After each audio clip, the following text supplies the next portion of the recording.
We are continuing today our thinking together about certain of the important insights from the rather ancient but very revealing sorrow songs or spirituals that were a part of the common life of our land many years ago. This morning, the song is built around a very familiar experience to those persons who are acquainted with the New Testament.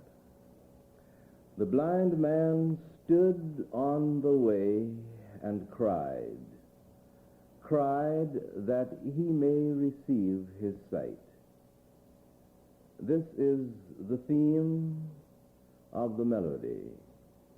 The song goes through many stanzas dealing with intimate nuances of desiring and aspiration, moving from the heart and the hopes of the blind man, thinking always that perhaps he might receive his sight. The setting is simple.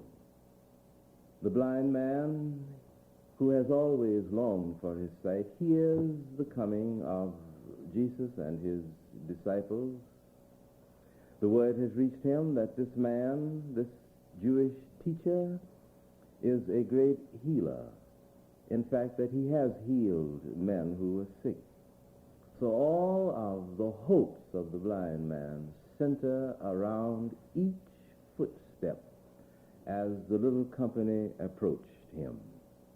When they were within hearing distance, the blind man shouted that he might be healed. He wanted help, and he was sure that help was available. He was ready for this moment. All of his life he'd been preparing for this great moment, and now it was upon him.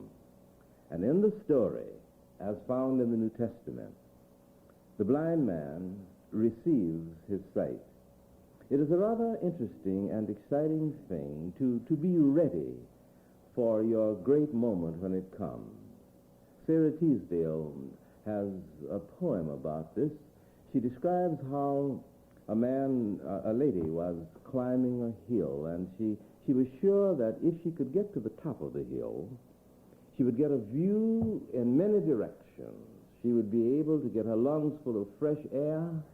She could stand on top of the world, as it were, taking in the landscape in many, many directions. But, Sarah Teasdale says, the briars were always pulling in her gown.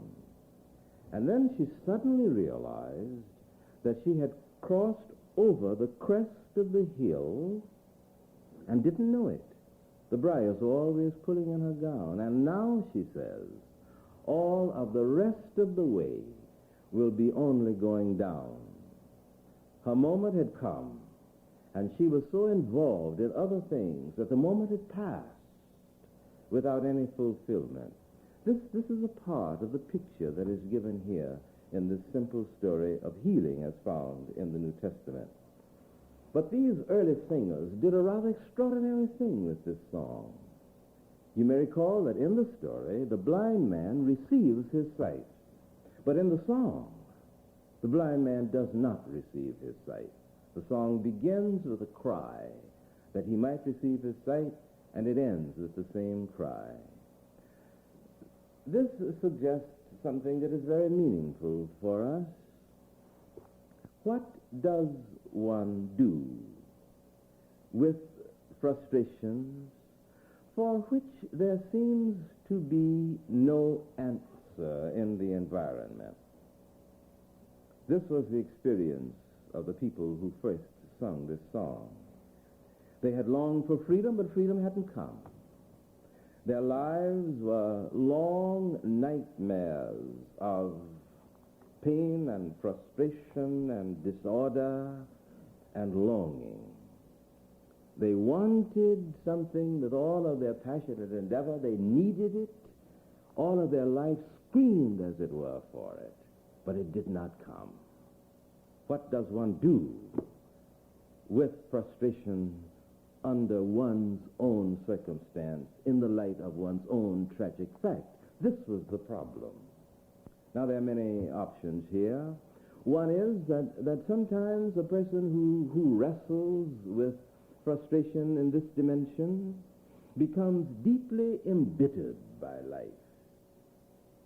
He broods until at last all of his bitterness becomes something that causes him to strike out blindly, as it were, against everything in his environment. As a boy living in Florida, one of the cautions which we observed during the month of August, for instance, was to be very careful as we moved around in the woods picking huckleberries or doing other things that boys would do in the woods, because the rattlesnakes during that particular month were changing their skins. They would find a quiet place under a bush, perhaps even under a huckleberry bush, and as the old skin peeled away and the new skin was being formed, they were very vulnerable, and anything that touched them excited them, and they would strike out, so that black snakes, for instance, who seemed to have a running battle with rattlesnakes, would run across the body of the rattlesnake very quickly, and the rattlesnake then would strike out in his blind fury and puncture his own body with his poison fang and kill himself. Now, this is the sort of thing that happens to us. If deep within ourselves we gather all the poison, and then it embitters our life to the point that we strike out against everything and everybody. Each person stands in candidacy to threaten us and to undermine us. We are embittered. This is how we deal with the frustration in our environment. We say that life has it against us, that all of the resources of life have conspired to trap us and to make our lives miserable, and therefore we will not spare anyone else.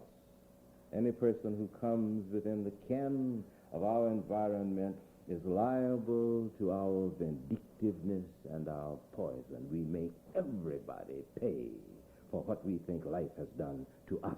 Now, this is one way by which we deal with the frustrations that seem to have no outlet and no release for us. There's a second way. We may retire, detach ourselves from all involvements as nearly as we can. We may let all of the light go out in our eyes, all of the quality of vitality and meaning, even integrity, exhaust itself. We will just become ciphers, as it were. There is a picture that comes to mind of St. Gordon's statue in Rock Creek Cemetery in Washington. It is a statue that St. Gordon built over the grave of the wife of Henry Adams. You may have seen it. It is a figure of a woman. Her whole body is draped in a kind of green bronze cowl that covers her head and all her arms. She is resting her right arm on the right arm of the chair. Her chin is resting in her hands, and she looks out steadily in front of you. As you sit on the circle bench about 20 feet away, looking into her face, you see that her face is without emotion. Her eyes are open, but in a sense they are unseeing. It seems as if all the tears of which she is capable, she has already shed. She is living, but not alive. She has exhausted herself in dealing with the problems of her life, and nothing is left but an echo of what she was before. We may do this with our frustrations. We may burn ourselves out so that nothing is left but the ember of what we were.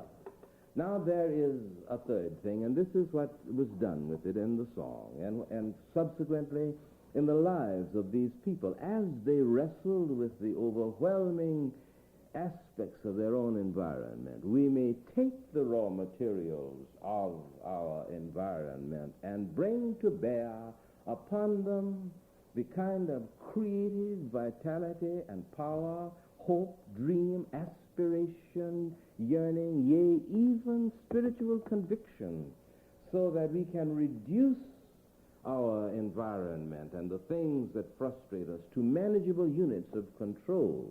We may, to use a phrase taken from the book of the man who is the founder of the Ethical Culture Society, there is a peace that we can understand, the peace that comes when we are sick and get well, when we are hungry and get food to eat, or lonely and find a friend. But the peace that passeth understanding is the peace that comes when the pain of life is not relieved.